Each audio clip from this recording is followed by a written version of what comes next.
Beleza, boa tarde, galera. É um prazer estar aqui falando sobre design para vocês.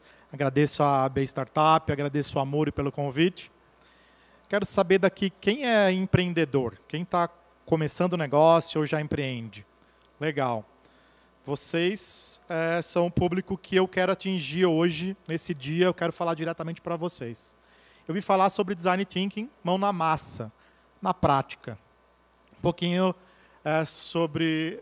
eu me chamo Eder Paz, eu sou Head de Produtos da Vetex, e eu vim parar na Vetex quando minha empresa foi adquirida 2 anos atrás. Eu empreendo desde os meus 17 anos. E alguns números da Vetex, para quem não conhece. Hoje a gente tem mais de 2.500 lojas online e 30 mil lojas online SMB, para pequenos e médios clientes. A gente está em 25 países. A gente tem um GMV, que é a venda de todos os clientes somados de mais de 3 bilhões de dólares ao ano. 60% da nossa equipe é voltada em pesquisa e desenvolvimento. A gente libera, em média, de 12 mil releases por ano no nosso produto. São mais de 370 colaboradores na empresa. A gente é certificado PCI. Nessa Black Friday, a gente fez mais de 670 mil pedidos em apenas um dia na nossa plataforma. E a gente tem mais de 70 microserviços na plataforma Vetex. Se vocês não conhecem a Vetex, vocês devem conhecer alguns dos nossos clientes. Esses são os clientes globais da Vetex hoje. A gente tem escritórios pelo mundo todo. No Brasil, é centrado em pesquisa e inovação. E Latam, Estados Unidos e Europa, expansão.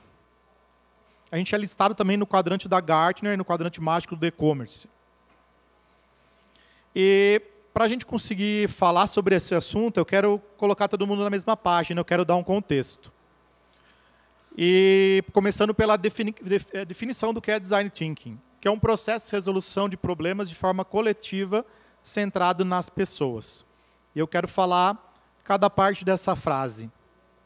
O Design Thinking, isso é muito importante deixar claro para vocês, que ele é um processo. Ele não é uma metodologia, não é um passo a passo, não é uma forma que te prende, você tem que fazer daquele jeito.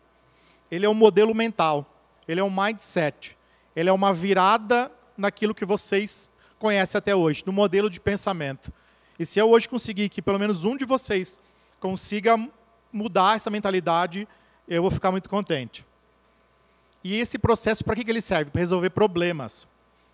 Acredito que todo mundo que está aqui veio para esse evento para aprender, para resolver problemas. Esses problemas, no Design Thinking, tem que ser reais, tem que ser angústia. Todo mundo aqui, com certeza, todo dia passa por experiências e produtos que se sentem com uma frustração. Então, o Design Thinking ele vem para resolver esses problemas e de que forma coletiva. Não dá para você aplicar o Design Thinking na sua empresa sozinho. Você tem que aplicar junto com uma equipe. E ele é centrado nas pessoas. Todas as dores que a gente vai resolver dentro da minha empresa, ela vai ser resolvida com Design Thinking focado nas pessoas. Ela nasceu no design, mas ele pode ser utilizado para qualquer área. Então, se você fala, poxa, mas eu não sou designer, como que eu vou aplicar na minha empresa isso? Você não precisa ser designer. Por quê? Porque ele pode ser aplicado por todas as pessoas que têm desejo incontrolável de transformar o mundo em sua volta. Quem aqui tem o desejo de mudar o mundo todo momento? Eu falo para vocês que vocês podem, a partir de hoje, falar que vocês são designers também. Porque o designer, ele não é mais apenas uma profissão, ele é um modo de pensar. Essa frase do Tim Brown da IDEO mostra muito isso, que o design se tornou tão importante para ser deixado apenas para os designers. Então, todo mundo pode ser um designer, todo mundo pode pensar como os designers pensam. E nossa principal questão é resolução de problemas. É para isso que a gente acorda todo dia e trabalha. Eu vou fazer aqui uma ligação com um projeto que a gente está desenvolvendo na Vetex há 3 meses. É um MVP, é um projeto pequeno, um projeto para validar, em que a gente tinha um problema real, que eu acho que é o problema de muita gente aqui que trabalha com SaaS, que é o churn. Churn é aquela palavra assustadora que todo mundo corre atrás para evitar e todo mundo quer melhorar, diminuir a taxa de churn dentro do seu negócio de modelo SaaS.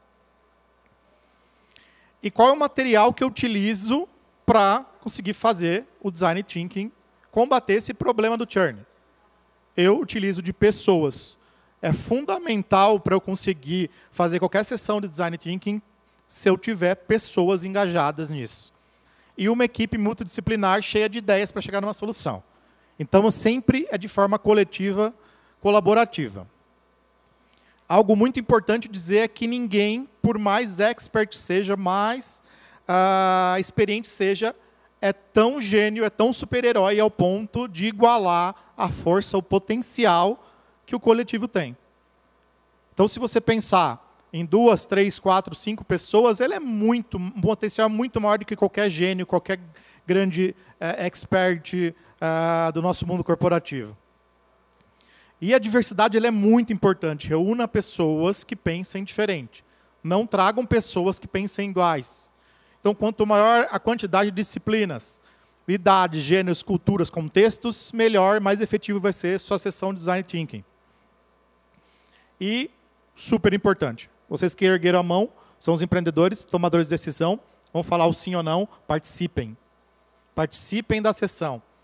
Eu sei que é difícil, o nosso tempo é muito corrido, você tem que fazer tudo, você tem que fazer de ponta a ponta as coisas na sua empresa, mas deixe participar das decisões. Por quê? Você pode começar, dentro da sua empresa, uma sessão de Design Thinking para resolver um problema, e você não participou. Então, chegou lá no final, a hora que eu testei, que está validado, que eu quero começar o produto, alguém vem e te apresenta. Vamos fazer esse produto? Você coloca dinheiro para a gente fazer esse produto? E o cara pode dizer, não gostei. E às vezes toma a decisão porque não passou pelo processo, não entendeu como chegou naquilo lá. Então, se você não participou, você pode jogar fora todo esse tempo que sua equipe determinou para conseguir resolver esse problema. E um pouquinho de mão na massa agora dentro do projeto para conseguir diminuir as taxas de churn. É montar a equipe. Não existe nenhum modelo que diz sua equipe, para fazer uma sessão de Design Thinking, precisa, durante o processo, ter essas pessoas. No caso do projeto que a gente está desenvolvendo, a gente tinha um facilitador, que era uma pessoa que sabia muito sobre o processo de Design Thinking e facilitava que as coisas acontecessem, um designer, um product manager, um developer, um customer experience e um tomador de decisão. Então, são essas 6 pessoas juntas que passaram por todas as fases. E a primeira fase, na hora de você ter as definições para você conseguir ter um Design Thinking eficiente, é a empatia. Essa palavra está super em evidência, vocês estão escutando muito, eu acho que em várias palestras aqui deve ter falado de empatia, mas vale salientar que empatia é você conseguir se identificar com outra pessoa, sentir o que ela sente, saber o que ela quer. E isso é muito difícil a gente conseguir praticar isso. A gente passou por um período de eleições agora em que a empatia foi tudo que a gente não fez, de todos os lados, dos dois lados.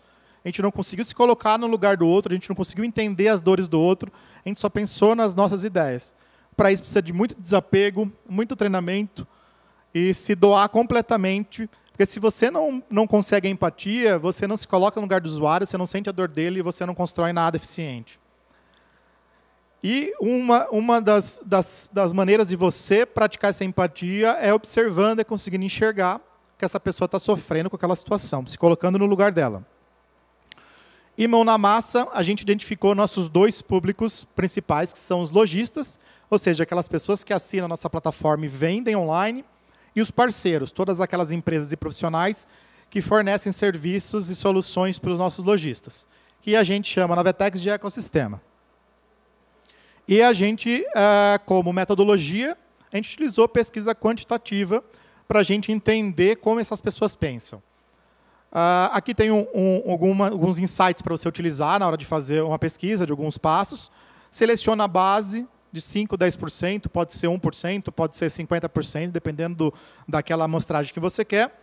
Público diversificado. Então, peguem aquele cara que está iniciando, aquele cara que está há 5 anos, aquele cara que não gosta da plataforma, aquele cara que gosta, aquele cara que é fã, aquele crítico, aquele cara que não fala nada. Todo mundo deve ser escolhido dentro de uma diversidade. Envie um convite adequado.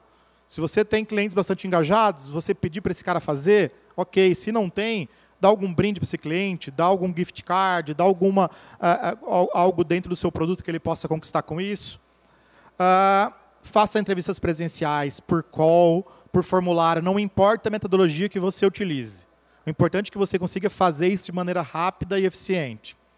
Abuse dos porquês. Deixe a pessoa experimentar, mas sempre questione ela o porquê das coisas e colhe os insights que você tem de resultado dessa pesquisa. Quando a gente fez a pesquisa, a gente chegou em 2 personas principais, que são as pessoas que a gente vai combater essa dor, que são os pequenos empreendedores e os consultores especialistas. Então, o pequeno empreendedor do centro, que tem a dor, e em volta dele os consultores especialistas. E daí, com o público na mão, a gente chega na definição. Qual é a prioridade do meu produto? O que esse produto ele tem que fazer em sua essência? Qual é o pitch que você vai fazer quando você for vender esse produto? E a gente chegou no resultado que a gente iria conectar as nossas personas, o pequeno empreendedor com o consultor especialista, para haver uma conexão e uma troca de conversas, de consultoria, etc., para que a gente consiga crescer a empresa desse empreendedor e também consiga crescer a receita do nosso consultor. Então, é uma troca em busca de um crescimento. E daí vem a parte da ideação, onde realmente o produto começa a nascer. Então, a gente sabe que o nosso problema é o churn, a gente tem as pessoas que a gente vai curar a dor delas, já aprendido quem são, e a gente tem a definição do que é, da essência desse produto. Na parte da ideação, é muito importante falar que é um exercício criativo, mas ele é prático. Não é um brainstorming onde as pessoas têm ideias desconexas e não chega a lugar nenhum. Ele sempre é prático. E nenhuma ideia existe se ela não for colocada em prática. Então, essas ideias, nos próximos passos, vão ser colocadas em práticas bastante rapidamente. O que a gente tem que fazer é gerar o máximo possível de respostas para esse problema em questão, afunilar essa resposta, entender qual tem mais potencial e estressar em cima delas. E repetir até chegar nas respostas claras. Para vocês entenderem na prática como funciona, a gente adotou aqui a metodologia de No Chain Vote. Alguns de vocês já devem ter participado disso, que é basicamente escrever em post-its e colocar na parede, que todo mundo já viu isso. E como funciona isso? Você junta todo mundo dessa equipe multidisciplinar numa sala, junto com um tomador de decisão, quem participar é um facilitador. Você faz uma pergunta, por exemplo, como a gente pode tecnologicamente resolver a questão com esse produto. E todo mundo individualmente tem as ideias. Por que individualmente? Você falou no coletivo, e agora você fala individual. Se a gente pegar todo mundo e todo mundo ficar dando ideia como num brainstorm, a gente não chega em lugar nenhum. Vira uma confusão, as pessoas toda hora ficam se divergindo e a gente não chega. Então, essas pessoas individualmente, e aí é do cara mais júnior que tem na sala ao cara mais sênior, todos têm a possibilidade de dar ideias. E depois vocês apresentam as ideias e votam nas ideias. Então, a gente tem 100 ideias numa parede, essas ideias eu quero 10. Essas são as 10 ideias que todo mundo votou, todo mundo tem o mesmo peso, é muito importante falar isso, e a gente chega nessas 10 ideias. E a gente discute sobre essas ideias para quê? Para afunilar. E depois a gente continua isso, repetindo, até a gente chegar em 1 ou 2 ideias principais. E no nosso caso, a gente chegou na seguinte ideia de desenvolver um aplicativo onde teria um MVP em iOS, uma única plataforma, que colhesse dados desses usuários através de uma transmissão de vídeos por streaming com agendamento. Então, a gente tem o problema do churn, identificou quem está sofrendo com isso, teve a definição do que a gente ia fazer, e a gente, juntos, nós conseguimos ter o final, que é a gente ter a definição do nosso MVP. E depois disso, vem o protótipo. E aí o protótipo todo mundo fala, poxa, mas daí eu tenho que ser designer, que eu preciso desenhar. Não necessariamente. O protótipo ele tem que validar o produto o mais rápido possível, com menor esforço e menor custo. Isso aqui é o sonho de todo empreendedor. Todo momento as pessoas brigam por isso aqui. Isso aqui é o mundo perfeito. Então, você praticar isso, você está no caminho certo. Porque quanto mais rápido você erra, quanto mais rápido você faz, mais rápido você erra. E você tem que errar. Não tenha medo de errar. É melhor você fazer alguma coisa e dar errado do que você não fazer. Você tem que tentar, você tem que apostar. E aqui a mão na massa é começar por protótipos totalmente amadores. Isso aqui funciona, parece que não. Funciona. Então, se você não tem um designer na sessão, você rabisca. Como seria essa solução? É um app, ele vai fazer isso, fazer aquilo, tem que atender essas pessoas, a essência dele é isso. Vamos rabiscar. Tá? Coisas interessantes que surgem numa sessão de Design Thinking. A gente pede para os 6 desenharem as telas. Você fala, caramba, mas o dev vai desenhar, o tomador de decisão, por que eu vou dar para esses caras? Porque sempre surge alguma ideia legal, um outro ponto de vista. Talvez essa pessoa teve mais empatia, conseguiu se colocar melhor no lugar do cliente do que você, que acha que você entende mais de design. Então, todos podem fazer isso. Ou podem se juntar, uma pessoa desenha e as outras vão dando sugestões, e você chega a um protótipo, um rabisco. Tá? Por que você chega no rabisco? Porque isso você faz em horas. Você senta, você rabisca e tem seu aplicativo. E a próxima fase é a fase de testar. Eu vou chegar lá e eu vou explicar como funciona. E aí é um ciclo. Eu faço ele no papel, porque é rápido e barato. Depois eu faço ele em baixa fidelidade, com qualquer tipo de programa gráfico básico que você possa usar. As telas não vão ficar bonitas, as telas vão ficar super amadoras, mas já é um segundo passo. E falar, mas por que já não desenho tudo bonitinho? Tempo, dinheiro, poder errar para fazer rápido de novo. E depois eu desenho em alta fidelidade. Aí sim, esse desenho pode ser o desenho utilizado para você na hora de desenvolver. E depois de ter tudo desenhado, prototipado, a gente tem que fazer os testes, que é uma parte extremamente importante. Infelizmente, muita gente para aqui. Não faço isso aqui, mas precisa fazer. Por que eu não faço? Porque o teste é caro, e eu vou mostrar que não é caro. O comportamento dos usuários sempre surpreende, só na prática uma hipótese pode ser validada. Então, você pode estar entre as pessoas muito convictas do que estão fazendo, você levantou o problema lá de trás, trouxe até aqui, você fala, o cara vai fazer isso, isso, isso, dá na mão de uma pessoa, ela não faz nada que você imaginava. Isso acontece toda hora. E um dado muito importante, 85% dos problemas de experiência do produto, da interface, ou do usuário, pode ser resolvidos com 5 usuários. Então, gente, na empresa, quando a gente estava fazendo esse app, a gente tinha parceiros lá.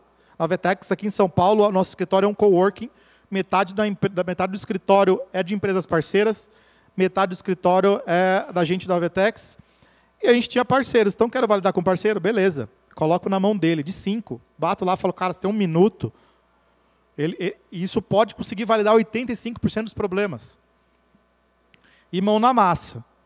O teste de usabilidade. Desde a primeira versão lá, coloco na mão do cara um celular com um aplicativo, com um rascunho, de baixo custo, simulando esse protótipo. Um aplicativo muito importante, muito interessante, chama POP, P-O-P, da Marvel, que é um aplicativo onde você escaneia os seus rascunhos e você consegue prototipar, fazer, clicando nesse botão, eu vou para esse rascunho, eu vou para esse. Então, você consegue ter um app em papel no celular funcionando, é incrível. E às vezes você fala assim, caramba, mas em papel a galera usa, a galera consegue utilizar e você consegue validar muito rápido. Procure usuários diversos e extremos. Então, dando um exemplo, se eu quero otimizar alguma coisa no Starbucks, por exemplo, eu vou chamar o cara que menos entende de café, que só toma um café coado em casa, até o cara que é o cara que manja muito de café. Por quê? Eu quero saber os dois. Se eu fizer o meio termo, com o mesmo produto, eu atendo esses dois caras. Forma de convidar. Você pode convidar esses caras a vir até o seu local, você pode fazer à distância, ou você pode ir na rua. Muitos você pode sair, ir na rua e começar a entrevistar as pessoas, se for um usuário comum. Deixa esse usuário interagir. Não force que ele interaja. Dá o celular na mão dele e deixa ele interagir naturalmente. Que é igual ele faria quando estivesse na casa dele, com o aplicativo na mão. Abuse dos porquês novamente. Pergunte por que você clicou nesse botão? Por que você não fez isso? Por que você fez aquilo? E colhe os insights novamente.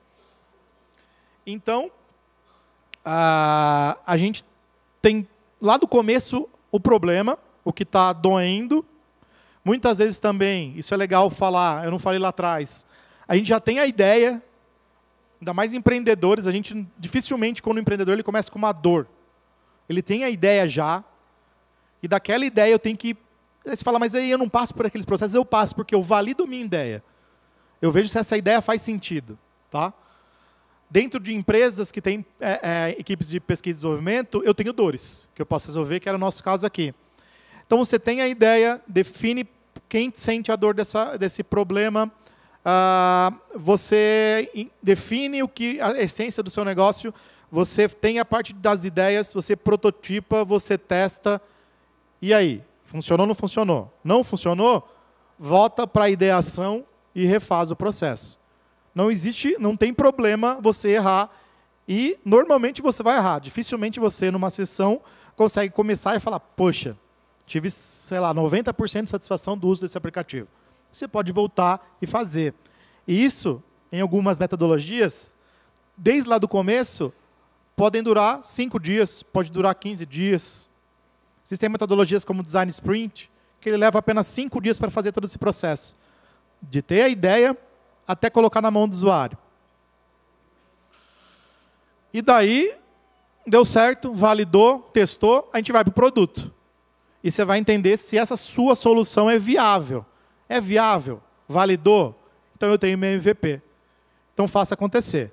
E aí começa tudo que nós estamos acostumados. E aí a gente começa a desenvolver, equipe de desenvolvimento, os designers, os devs, os POs, os PMs, começam a desenvolver esse projeto.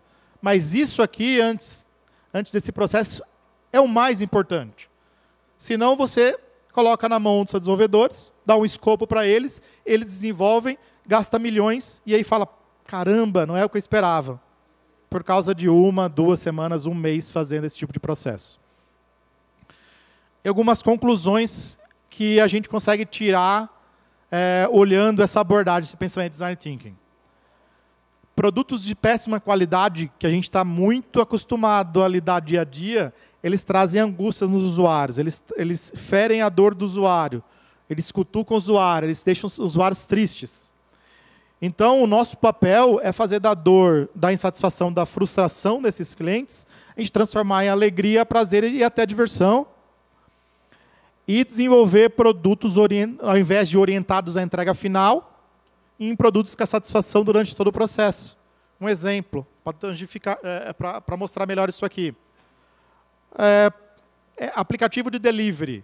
Um aplicativo de delivery voltado para apenas a entrega é só quando o produto chegar na sua casa, ele está lá, estou satisfeito com isso. Um produto com a satisfação durante o processo é desde quando eu pego o aplicativo para fazer a compra desse pedido, até quando chega e até após esse produto chegar na minha casa. E o Design Thinking, a definição mais simples é solucionar problemas de pessoas, problemas reais, utilizando a criatividade para deixar um legado na vida de alguém. Então, além da gente ter um produto bem sucedido, a gente ter a nossa startup crescendo, a gente ganhar dinheiro com isso, a gente tem que pensar que a gente pode deixar um legado, a gente pode mudar as vidas das pessoas. Então, eu convido que todo mundo deixe esse sentimento brotar dentro de vocês e agradeço por hoje. Obrigado.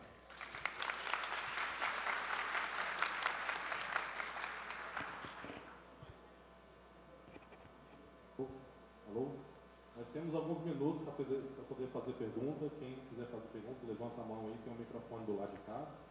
Vou passar para o outro lado. Ali no fundo tem um.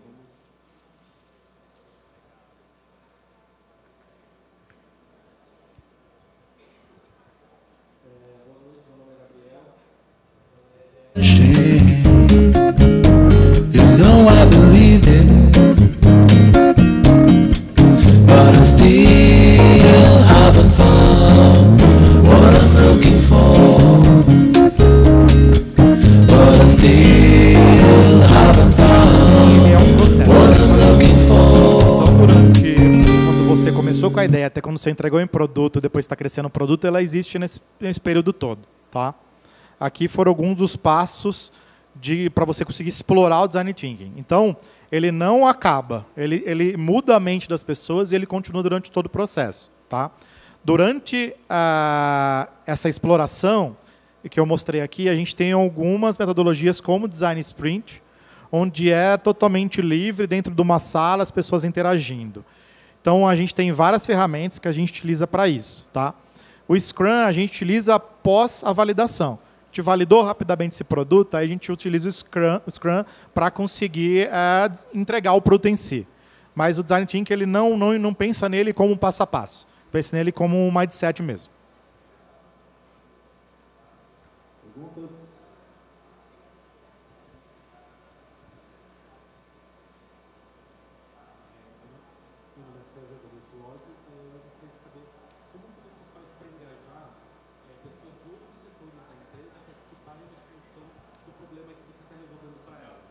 Tá, o primeiro passo é você interferir na cultura da empresa. Tá?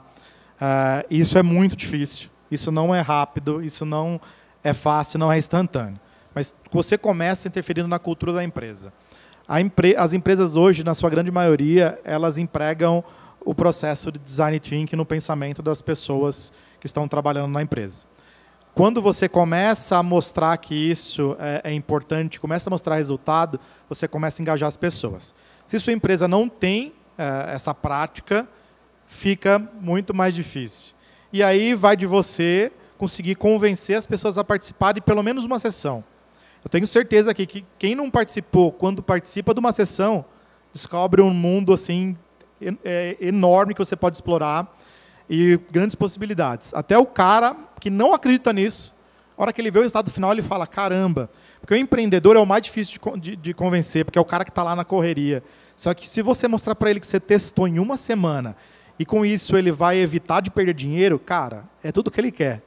Então, é realmente convencendo essa pessoa a participar, criando essa cultura, então trazendo das pessoas que são mais fáceis, os caras que já trabalham com o produto em si, os designers, os devs, os POs, os PMs, e as outras pessoas que são mais difíceis, deixar fluir. E ter um facilitador dentro da empresa é importante. Tá? Como eu disse, não precisa ser um profissional voltado para isso. Qualquer pessoa que tiver interesse de ser um facilitador, e é uma pessoa que tem empatia, uma pessoa que tem simpatia, uma pessoa que consegue chegar nas pessoas e conversar e convencer. Basicamente isso. Mais perguntas?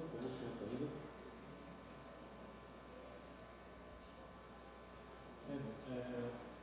No exemplo que você mostrou, o processo foi utilizado para o desenvolvimento de um MVP. O processo ele também, no caso de desenvolvimento de um produto que seja mais extenso, ou usaria o processo para desenvolver módulos dessa aplicação? Exato, ele serve para todas as fases. Se você quer desenvolver um novo produto do zero, se você quer melhorar o seu produto, se você quer dar um upgrade, se você quer transformar, se você quer desenvolver uma feature. Então, por exemplo, dentro das nossas plataformas de e-commerce, a gente usa o processo Design Thinking para validar features. Então, pode ser, sei lá, se eu mudar o processo como as pessoas exportam os pedidos dela no meu painel, como eu consigo curar mais essa dor do cara da melhor forma?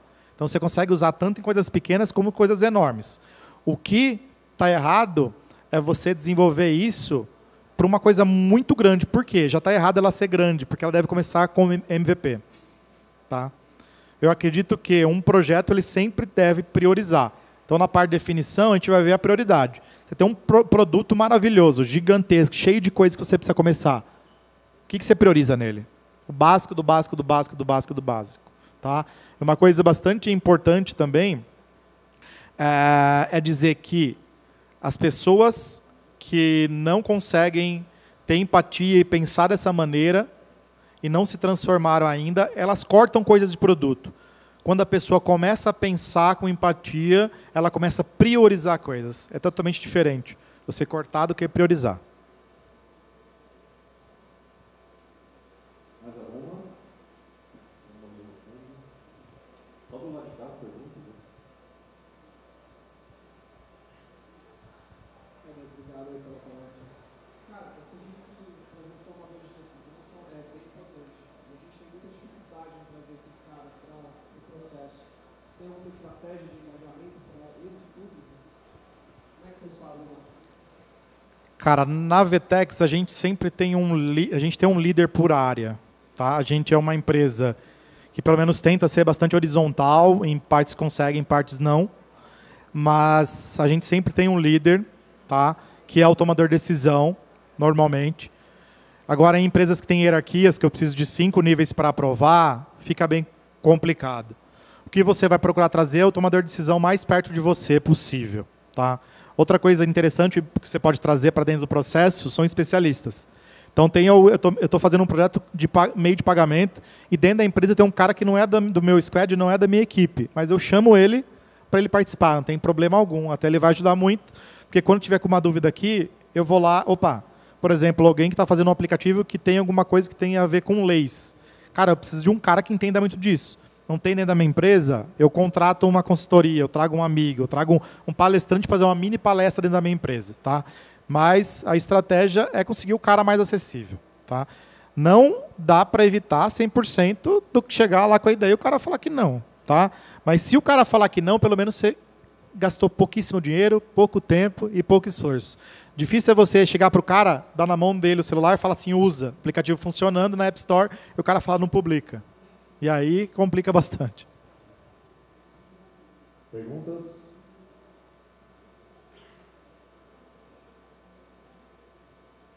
Ok? Fechamos? Éder Paz, senhoras e senhores, muito obrigado.